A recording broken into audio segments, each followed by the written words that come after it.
Very happy evening, friends. இன்னைக்கு நம்ம கிளாஸ்ல தொடர்ச்சியா இந்த 7வது கொஸ்டின் பேப்பர் மாடல் கொஸ்டின் பேப்பருக்கான ஆன்சர்ஸ் வந்து டிஸ்கஸ் பண்ண போறோம். ஸோ போன செஷன்ல 5வது கேள்விகள் வரைக்கும் 5வது கேள்விக்கான பதில்கள் வரைக்கும் நம்ம பார்த்துருப்போம். இன்னைக்கு 6வது கேள்வியிலேருந்து அதற்கான பதில்களை நம்ம பார்க்கலாம். Read the following poster and complete the grid. The first one is done for you.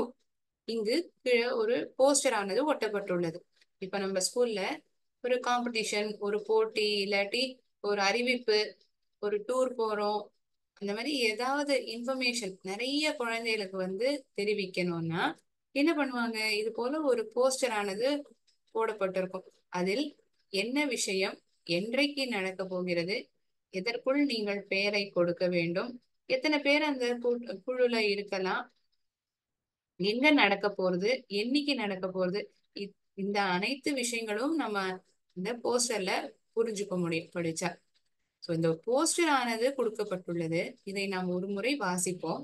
வாசித்த பிறகு இந்த போஸ்டர் சம்பந்தப்பட்ட கேள்விகள் கீழே கேட்கப்பட்டிருக்கிறது. இதற்கான பதில்களும் இந்த போஸ்டரையே நம்ம நன்னா படிச்சிருந்தா போதும், அதற்கான பதில சுலபமா எழுதிட முடியும். சோ போஸ்டர் வந்து எதை பத்தினது? ஒரு நடன போட்டி பத்தி, டான்ஸ் காம்படிஷன், அதுவும் குரூப் டான்ஸ் காம்படிஷன். ஒரு நபரா ஆடணுங்கிற அவசியம் இல்லை, கூட்டமாக ஒரு 5-6 பேரா இருக்கலாம். ஆனா இதுல வந்து அதிகபட்சமாக 15 நபர்கள் இருக்கலாம் அந்த குழுல அப்படின்னு சொல்லப்பட்டிருக்கு. Group dance competition organised by cultural club of the school. யாரால ஏற்பாடு பண்ணப்படுறது? Cultural club of the school. என்ன போட்டி? டான்ஸ் காம்படிஷன், நடன போட்டி. அதுவும் கூட்டமாக சேர்ந்து ஆடக்கூடிய நடன போட்டி, குரூப் டான்ஸ் காம்படிஷன். யாரால் ஏற்பாடு பண்ணப்பட்டுள்ளது? Cultural club of the school. இந்த கல்ச்சுரல் கிளப் தான் இந்த பாட்டு, டான்ஸ் இது போன்ற விஷயங்களை ஏற்பாடு பண்ணக்கூடிய ஒரு டீம். ஒரு பள்ளிக்கூடம்னு எடுத்துட்டோம்னா, இப்போ ஸ்போர்ட்ஸுக்கு வந்து தனி கிளப் இருக்கும், அவங்க ஆர்கனைஸ் பண்ணுவாங்க. ஸோ கல்ச்சுரல் ஆக்டிவிட்டிஸ் அதுக்குன்னு ஒரு கிளப் இருக்கும். So cultural club of the school has organized this dance competition. It will be held on. என்னைக்கு நடக்க போறது? 12ஆம் தேதி ஆகஸ்ட் மாசம் 2024 ஆண்டு. This year 12th August. எப்பையில இருந்து நடக்க போறது? 8:30 மணில இருந்து நடக்க போறது. எங்க நடக்க போறது? ஸ்கூலோடைய மெயின் கேம்பஸ்ல நடக்க போறது. சோ இதை தவிர வேற என்ன முக்கியமான விஷயங்கள்னா, யாரெல்லாம் பங்கேற்றுக்கலாம்? 10ல இருந்து 15 வயது குழந்தைகள் வந்து இதுல பங்கேற்றுக்கலாம். Age group. ஸோ சின்ன குழந்தைகளுக்குலாம் இதுல அனுமதி கிடையாது. 10ல இருந்து 15 வயசுக்குள்ள இருக்கக்கூடிய குழந்தைகள் தான் இதுல பார்ட்டிசிபேட் பண்ணலாம்.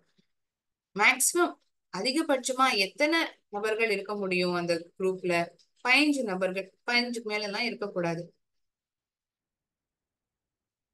சோ என்ன போட்டி? டான்ஸ் போட்டி, நடன போட்டி. அதுவும் கூட்டமாக ஆடக்கூடிய குரூப் டான்ஸ் காம்படிஷன். யாரால் ஏற்பாடு செய்யப்பட்டு இருக்கிறது? Cultural club of the school. So இந்த மாதிரி கேள்விய நமக்கு நாமளே கேட்டுட்டோம்னா இதுக்கு இந்த மாதிரி கேள்விகள் தான் கேட்கப்பட்டிருக்கும் இந்த போஸ்டரை சம்பந்தமா. எப்ப ஏற்பாடு பண்ணப்பட்டிருக்கு நடக்க போறதுன்னு? 12th ஆகஸ்ட் அன்னைக்கு. எத்தனை மணில இருந்து நடக்க போறது? 8:30 மணில இருந்து நடக்க போறது. எங்க நடக்க போறது? Where it is going to happen? School main campus.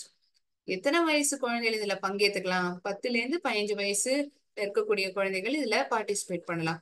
Maximum அதிகபட்சமா எத்தனை நபர்கள் அந்த குழுல இருக்கலாம்? 15 நபர்கள். சோ நம்ம இதே மாதிரி ஒரு தடவைக்கு 2 தடவை நம்ம படிச்சு பார்த்துட்டோம்னா சுலபமா எதை பத்தி கொடுக்கப்பட்டிருக்கு, என்ன நடக்க போறது, எங்க நடக்க போறது, யாரு பார்ட்டிசிபேட் பண்றா, யாரு ஏற்பாடு பண்றா, அனைத்து தகவல்களுமே நமக்கு சுலபமா புரிஞ்சுக்க முடியும். So you shouldn't read it once, read it twice so that you will understand it easily.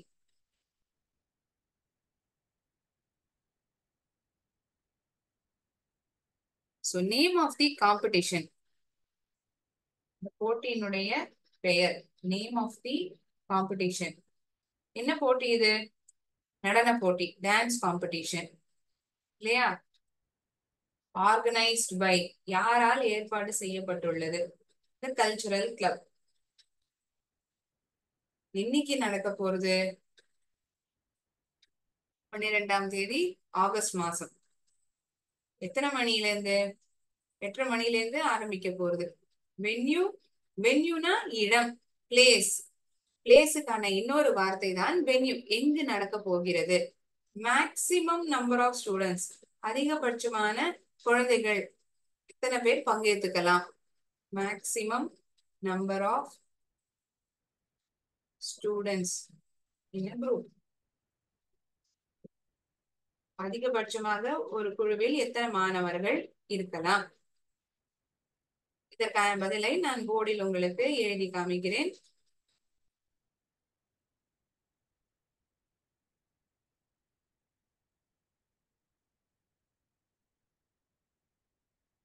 So, name of the competition.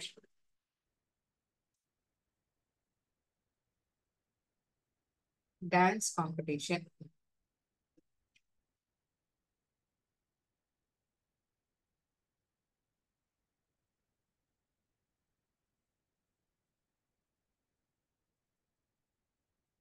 யாரால் ஏற்பாடு செய்யப்பட்டிருக்கிறது?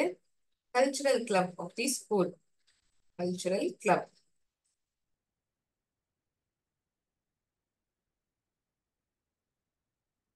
டேட் இன்னைக்கு 12ஆம் தேதி ஆகஸ்ட் மாதம், 12th August 2024. Time 8:30 AM. Venue, வென்யூனா நான் என்னன்னு சொன்னேன்? பிளேஸ், எந்த இடத்தில் நடக்க போகிறது? School main campus.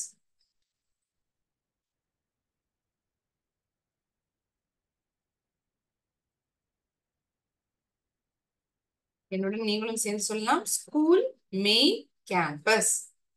Maximum number of students in a group, அதிகபட்சமான நபர்கள், அதாவது மாணவர்கள் ஒரு குழுவில் எத்தனை பேர் இருக்கலாம்? 5 நபர்கள். 5 நபர்கள். 15 members.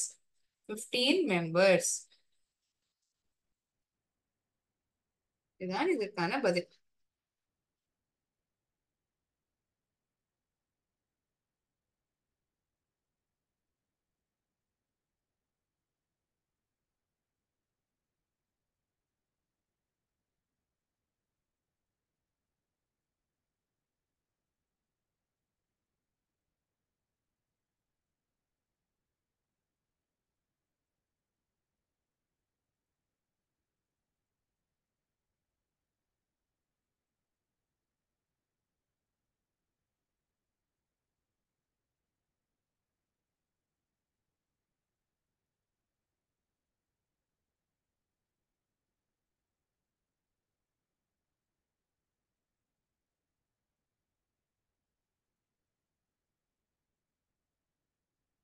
The competition spelling is not.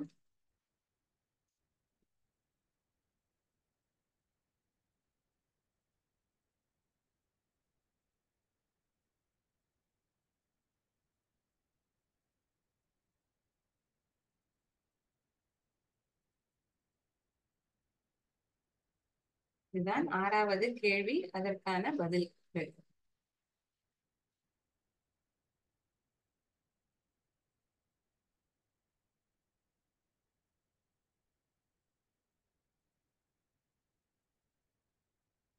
எழுதியிருப்பீங்கன்னு நினைக்கிறேன் இதற்கான பதில்கள்.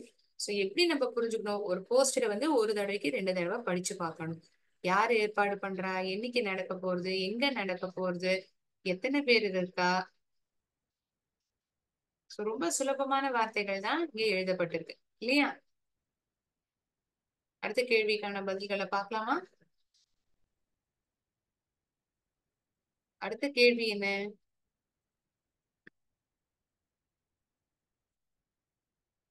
ஓகே. ஒரு கான்வர்சேஷன், ஆசிரியருக்கும் மாணவர்களுக்கும் இடையில் இருக்கக்கூடிய ஒரு உரையாடல். ஆசிரியர் சில கேள்விகளை கேட்கிறார்கள், அதுக்கு தகுந்த பதில். சில இடத்தில் blank ஆனது கொடுக்கப்பட்டுள்ளது, அதற்கு தகுந்த பதிலை நாம் எழுத வேண்டும். பதில நம்மளே எழுதணுமானா கிடையாது.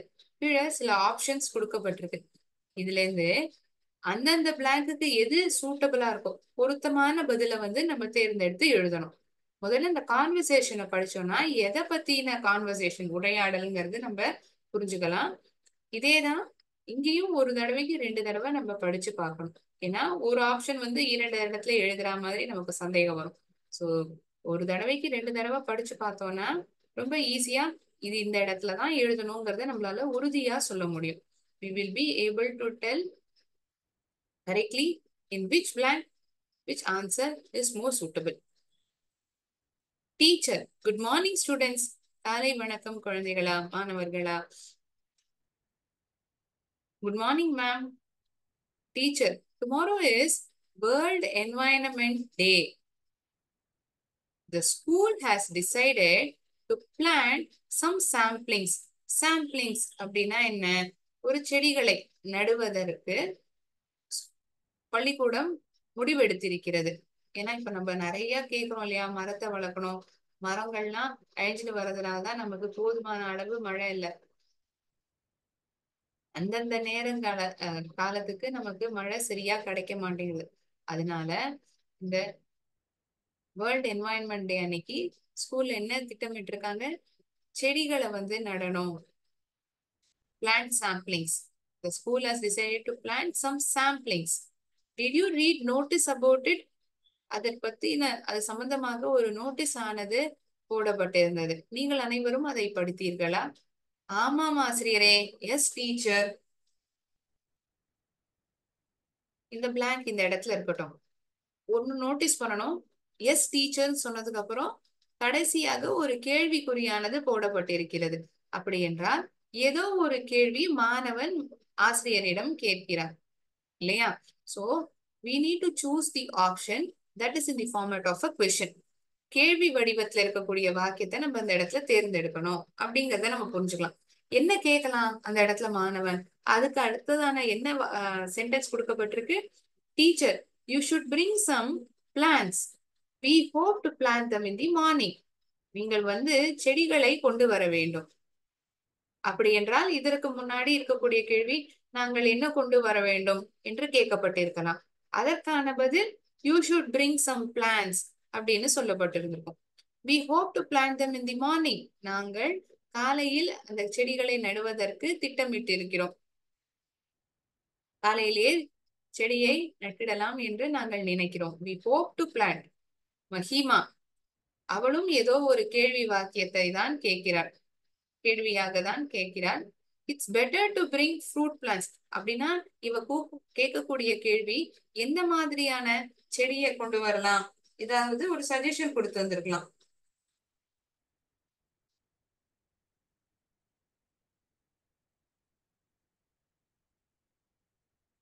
Teacher, it's better to bring fruit plants.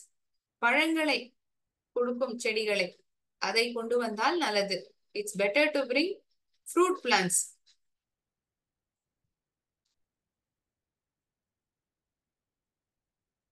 பழங்கள் காய்ச்சு கொடுக்கும் இந்த செடிகளை கொண்டு வந்தால் நல்லது. மறுபடியும் ஒரு வாக்கியத்தில் இந்த வாக்கிய இறுதியில் கேள்விக்குறியானது போடப்பட்டிருக்கிறது. அப்படி என்றால் மறுபடியும் ஆசிரியர் ஏதோ ஒரு கேள்வியை மாணவரிடம் கேட்கிறார். அடுத்த லைன்ல என்ன இருக்கு? Students, all of us will bring plants tomorrow. Students are telling, all of us will bring plants tomorrow teacher. நாங்க எல்லாருமே நாளைக்கு செடிகளை கொண்டு வரோம் மேம்.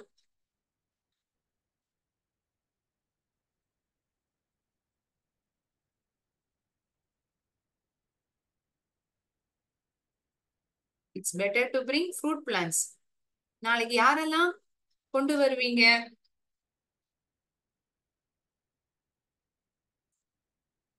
நாளைக்கு யாரெல்லாம் செடிகளை கொண்டு வர போறீங்கிறதுக்கான பதில் தான் நாங்க எல்லாருமே நாளைக்கு செடிகளை கொண்டு வர போறோம் அப்படின்னு குழந்தைகள் ஆசிரியரிடம் சொல்கிறார்.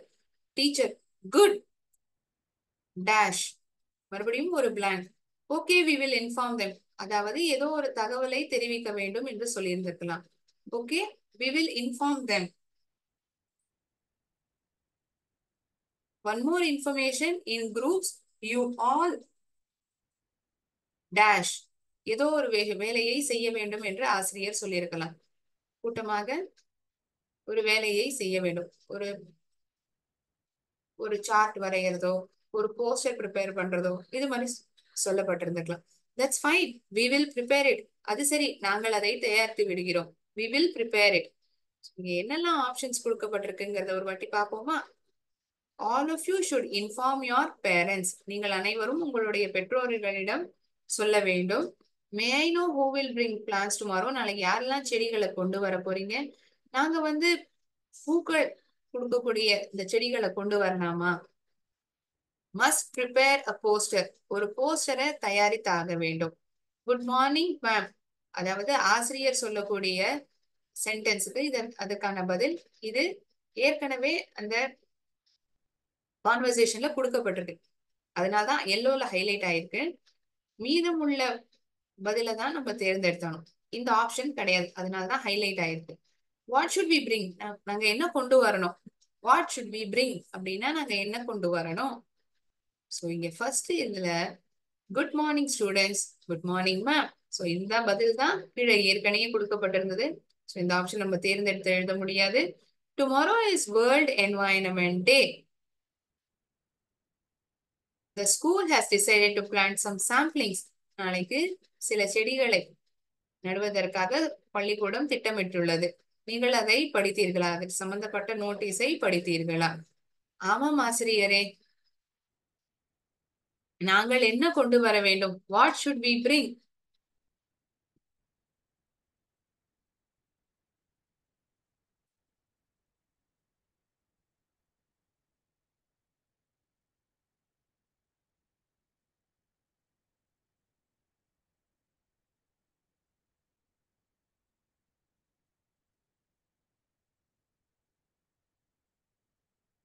You should bring some plants. We hope to plant them in the morning. காலையிலே அந்த செடிகளை நட்டு விடலாம் என்று நாங்கள் நம்புகிறோம். மஹிமா கேக்குறா, நாங்கள் பூக்கள் பூக்கக்கூடிய செடிகளை கொண்டு வரலாமா? Can we bring flowering plants?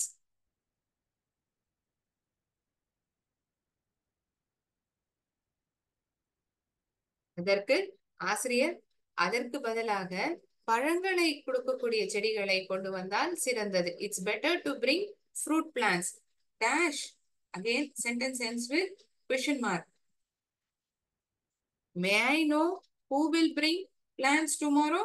நாளைக்கு யாரெல்லாம் செடிகளை கொண்டு வர போறீர்கள் என்று நான் தெரிந்து கொள்ளலாமா? May I know? May I know who will?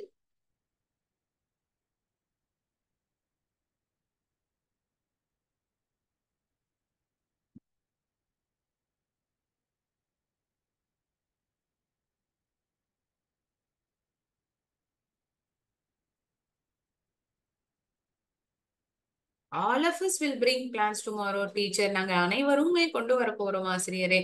Teacher, good. Dash.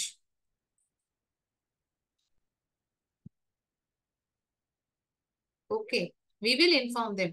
அப்படி என்றால் யாரிடமோ தெரிவித்து விடுங்கள் என்று ஆசிரியர் சொல்லியிருக்க வேண்டும். All of you should inform your parents. அனைவரும் உங்களுடைய பெற்றோர்களிடம் சொல்லிட வேண்டும். All of you.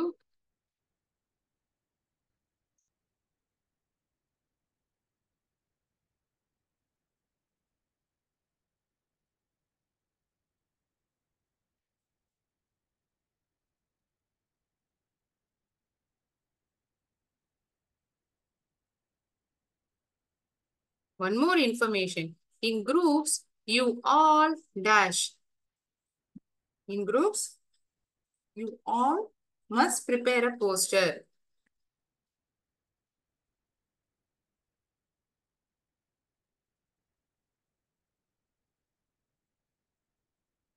That's fine. We will prepare it. சரி, நாங்கள் தயாரித்து விடுகிறோம். இந்த பதில நீங்க எழுதிக்கலாம். I'll wait for 1 minute.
நீங்கள் அனைவரும் எழுதியிருப்பீர்கள் என்று நினைக்கிறேன்.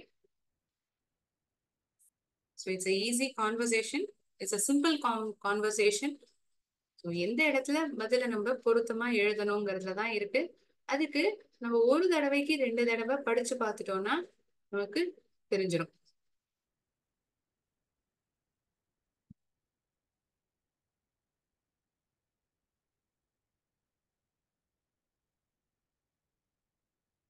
அடுத்ததாக read the following paragraph and answer the questions. 10 mark. இந்த 10 மார்க்குமே நம்மளால எளிமையா வாங்க முடியும். இந்த பேராகிராஃப்லேருந்து தான் கேள்விகள் கேட்கப்பட்டிருக்கும், பதில்களும் இதுலயே இருக்கும். நம்ம அதுல பார்த்து எழுதினா போதும். There was a small village called Sonam. ஒரு சிறிய கிராமம் இருந்ததாம். அந்த கிராமத்துக்கான பேர் என்ன? Sonam. So there was a small village called Sonam.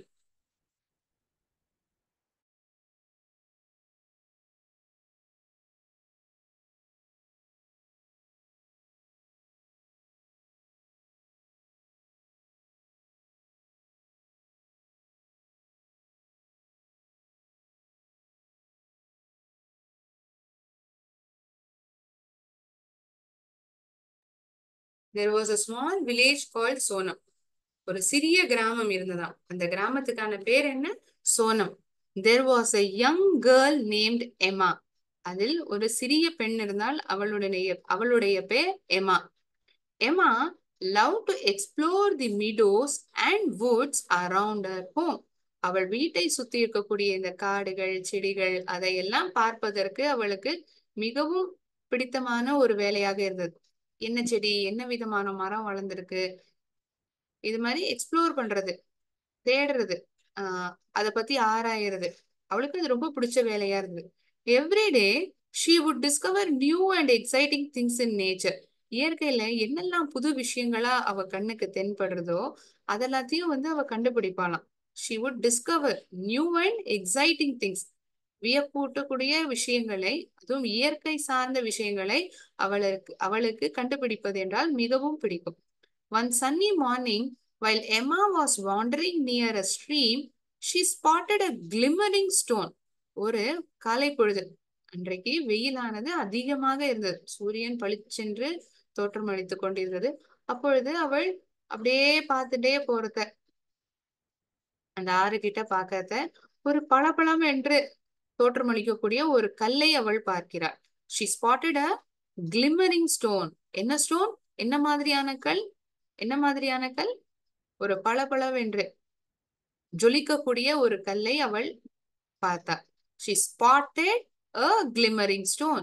It was unlike any stone she had seen before. இப்ப நம்ம சாலையில நடக்கிறது கல்லாம் கண் தென்படுமே, அது போல இல்ல. It was unlike any stone she had seen before. இது போல கற்களை அவ பார்த்திருக்கவே முடியாது. அது மாதிரி இல்ல, இது வரைக்கும் பார்த்த கற்கள் மாதிரி கிடையாது, வித்தியாசமா இருக்கு. எப்படி வித்தியாசமா இருக்குன்னு சொல்ல முடியுது? She spotted a glimmering stone அப்படின்னு சொல்லப்பட்டிருக்கு. She decided to show it to her grandparents. தன்னுடைய தாத்தா பாட்டியிடம் காமிக்கலாம் என்று அவள் முடிவெடுத்தார். Who were wise and knew about precious gems. ஏன் அவ தாத்தா பாட்டிட்ட காமிக்கணும்னு நினைச்சா, முடிவெடுத்தா? ஏன்னா அவங்க புத்திசாலி. எந்த மாதிரியான கற்கள்? Who were wise and knew about precious gems.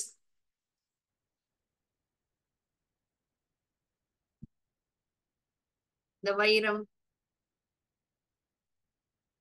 pearl, diamonds, pearls, இது போன்ற கற்கள் அனைத்துமே precious நம்ம சொல்லுவோம். So she knew that her grandparents were wise and they knew about the precious gems. அந்த கற்கள் பத்தின விஷயங்கள் எல்லாம் அவர்களுக்கு தெரிந்திருக்கும், அதனால் அவர்களிடம் சொல்லலாம் அப்படி என்று நினைத்தார். To Emma's surprise, her grandparents revealed that the stone was a rare and a valuable gemstone called a sapphire. எம்மாவினுடைய ஆச்சரியத்துக்கு ஏற்றா போல் அவளுடைய தாத்தா பாட்டி என்ன சொன்னாங்கன்னா, இந்த கல் அபூர்வமானது. It was rare. ரேர்னா எங்கேயாவது எப்பயாவது தான் கண்டுபிடிக்க முடியும். எப்போதும் நம்ம இப்ப சாலையில நடக்கிறத ஒரு சின்ன சின்ன கற்கள்லாம் இருக்கு, அது மாதிரி கிடையாது. இது எப்பயாவது எங்கேயாவது தான் தென்படும். அண்ட் வேல்யூபிள், ரொம்ப விலை மதிப்பு விலை அதிகமாக இருக்கக்கூடிய ஒரு கல், வேல்யூபிள் ஜெம்ஸ்டோன். அதற்கான பேர் என்ன? சஃபயர். இவ போற வழியில இயற்கையை ரசிக்கிறா. அந்த இயற்கையில என்னெல்லாம் விஷயங்கள் வினோதமா அவளை ஆச்சரியமூட்டுற மாதிரி இருக்கோ அதெல்லாம் கண்டுபிடிக்கிறது தான் அவளுடைய விருப்பமாவே இருந்தது. She always explored nature. இதே மாதிரிதான் ஒரு நாள் அந்த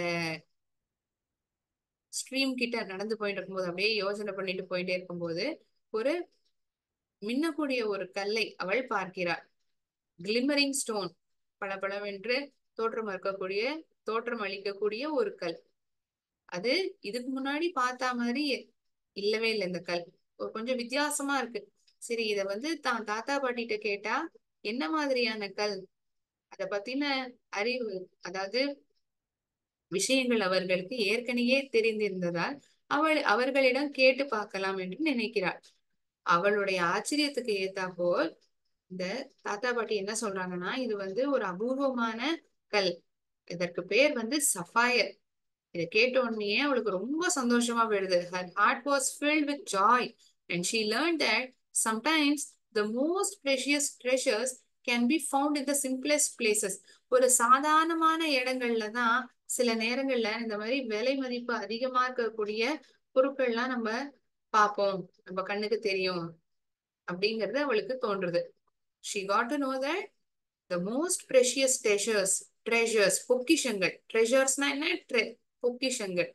சிம்பிளஸ்ட் பிளேசஸ், ரொம்ப சாதாரணமான இருக்கக்கூடிய இடங்களில் தான் இந்த பொக்கிஷங்களை நம்ம கண்ணில் தோற்றமளிக்கும், அங்கதான் கிடைக்கும் அப்படிங்கிற ஒரு உணர்வு எம்மாக்கு வருது. சோ எம்மா ஒரு சிறிய கிராமமான சோனம்ங்கிற இடத்துல இருக்கா. இயற்கை ஆர்வலர். சோ ஒவ்வொரு நாளுமே இயற்கை சம்பந்தப்பட்ட புதிய புதிய விஷயங்களை தெரிந்து கொள்வதற்கு ஆர்வமாக இருக்கக்கூடிய ஒரு பெண் தான் எம்மா. ஒரு நாள் பளபளவென்று தோற்றமளிக்கக்கூடிய ஒரு கல் அவள் கண்ணுக்கு தென்படுகிறது. தன் தாத்தா பாட்டியிடம் அவள் அதை காமிக்கிறாள். அவர்கள் அதை ஒரு வேல்யூபிள் ஜெம்ஸ்டோன், அதற்கான பெயர் சஃபயர் என்று கூட சொல்கிறார். இதை தெரிந்து கொண்டவுடன் அவளுக்கு மிகவும் சந்தோஷமாக இருக்கிறது. இது போல பொக்கிஷங்கள் சாதாரணமான இடங்களில்தான் கிடைக்கும் என்பதை அவள் உணர்கிறாள். சோ இந்த கதையை நம்ம படிச்சிட்டோம். ஒரு தடவைக்கு 2 தடவை என்ன இடம், என்ன பாக்குறா, யார்கிட்ட காமிக்கிறா, இது விஷயங்கள்லாம் நான் உங்கள்கிட்ட ஷேர் பண்ணிருப்பேன். சோ இதற்கான பதில்கள் எழுதுறது நமக்கு இப்ப ரொம்ப சுலபமா இருக்கும். What did Emma discover while wandering near a stream? What did she discover? Emma discovered a glimmering stone near the stream.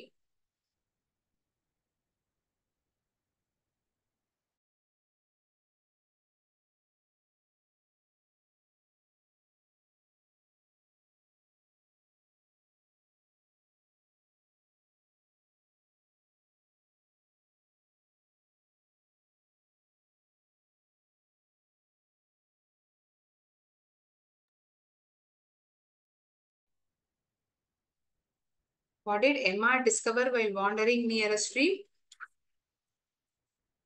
Emma discovered a glimmering stone while wandering near a stream. இதுதான் இதற்கான பதில். I'll write it on the board.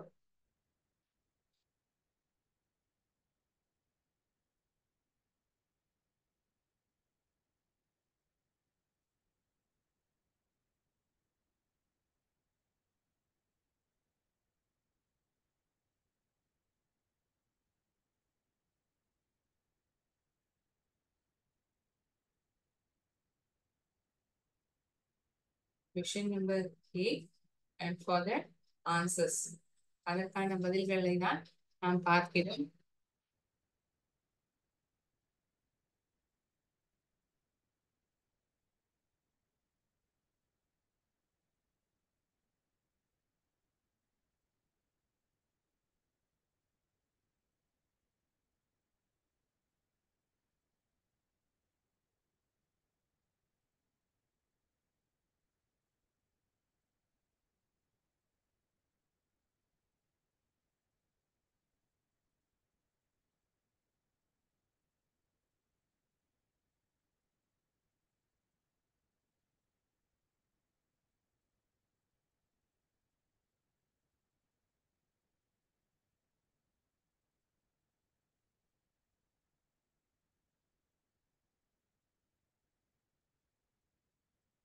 எம்மா discover a glimmering stone.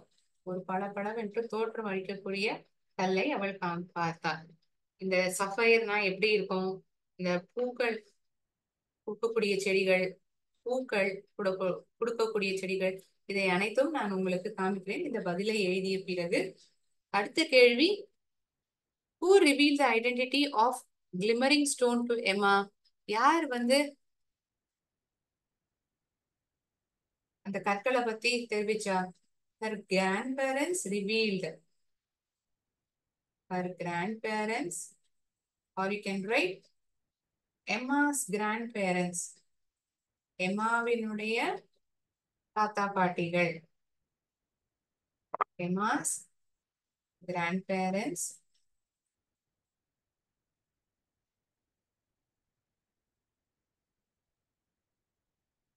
revealed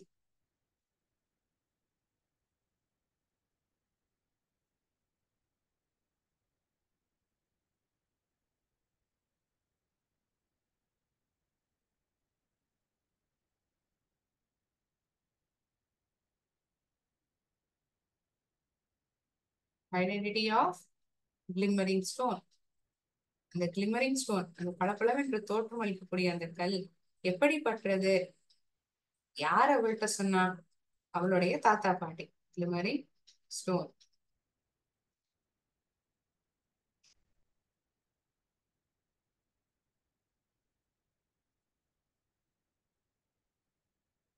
Ma's grandparents revealed. What did she discover? Discovered a glimmering stone. Third question. What did Emma find near the stream? இங்கே options கொடுக்கப்பட்டிருக்கு. எந்த மாதிரியான கல் அவ பாக்குறா? Sapphire, pearl, seashell, pebble. She found a sapphire. அவங்க தாத்தா பாட்டி தானே சொல்றாங்க அது சஃபயர்னு. A sapphire. I will show you the picture of sapphire.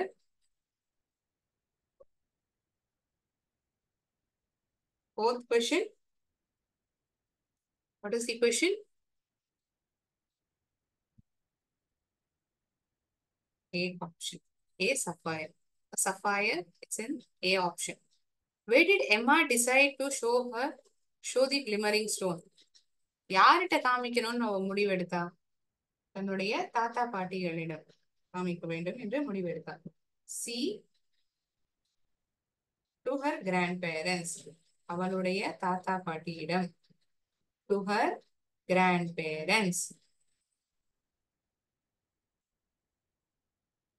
ஐந்தாவது கேள்வி, இந்த பேசேஜுக்கான கடைசி கேள்வி, அதற்கான பதிலை நாம் பார்க்கலாம். சோ இந்த கடைசி 3 கேள்விக்குமே ஆப்ஷன்ஸ் கொடுக்கப்பட்டிருக்கு. அதுல இருந்தா நம்ம பதில தேர்ந்தெடுக்கணும். வாட் டிட் எம்மா learn from grandparents about the stone? It was just a regular stone. அது ஒரு சாதாரண கல் தான் என்று தெரிந்து கொண்டார். அல்லது it was a rare and a valuable gemstone. ஒரு அபூர்வமான மற்றும் விலை மதிப்பு அதிகமாக இருக்கக்கூடிய ஒரு கல். It was a common sapphire. ஒரு சாதாரணமான சஃபயர் கல். It was a precious pearl. இது pearl. இது pearl கிடையாது. Was a rare and a valuable gemstone. Rare and a valuable gemstone. It was rare and valuable gemstone.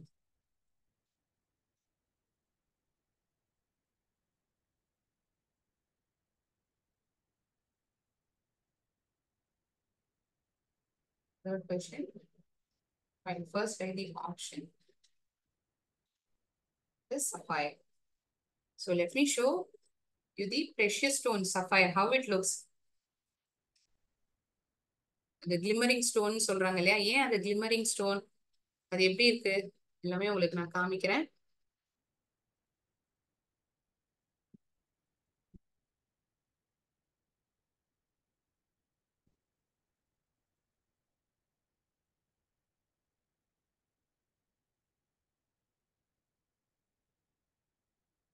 பூக்களை கொடுக்கக்கூடிய செடி, பழங்களை தரக்கூடிய செடி. எந்த மாதிரியான செடியை நட வேண்டும் என்று அவர்கள் கேட்டார்கள். இது போன கான்வர்சேஷன்ல நம்ம பார்த்தது. இந்த படத்தை நான் உங்களுக்கு காமிக்கிறேன். இது பூக்கள் கொடுக்கக்கூடிய செடிகள். இது முதல் பிக்சர் பழங்கள். கடைசியாக இப்ப பார்த்தோம் இல்லையா, இந்த பேசேஜ் ரீடிங்ல இதுதான் அந்த sapphire. This is the stone, valuable stone.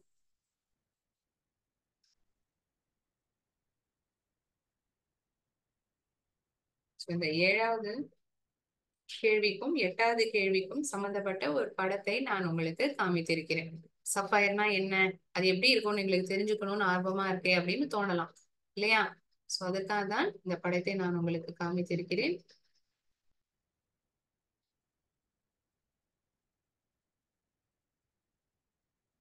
So we will again continue the answers for this question paper in next session as well. That is it for the day. Thank you so much, friends. நன்றி, வணக்கம்.